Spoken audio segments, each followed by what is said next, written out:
Bonjour à tous, ici la Bello. Vous avez tous lu des mangas, vu des animés, mais connaissez-vous vraiment leur histoire?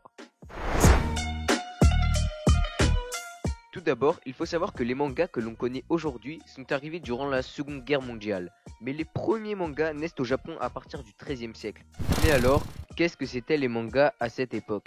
Eh bien, c'était des dessins composés de traits épais et dynamiques, ce qui donnait du mouvement aux personnages qui étaient d'ailleurs des animaux. À l'époque, cet art s'appelait le Choujoujiga. Nous retrouvons là déjà des caractères communs aux mangas que l'on peut lire aujourd'hui. Et c'est entre 1603 et 1868 que cette technique s'officialise sous Edo par les artistes du Tobae. Le Tobae, c'est un style caricatural qui permet de jouer sur la lumière afin de créer un environnement dynamique autour de l'œuvre.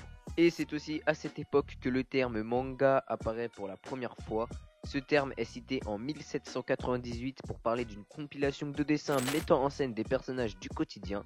L'expression sera utilisée ensuite à plusieurs reprises tout au long du siècle pour désigner les estampes d'ukiyo-e, popularisées par Hokusai. Si vous ne savez pas qui est cet homme, vous connaissez au moins son œuvre qui a parcouru terres et mers, je cite La Vague.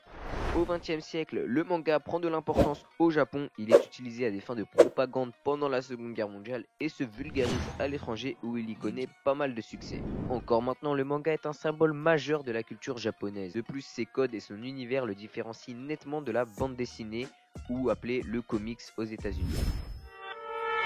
Yeah, from the club to the bando.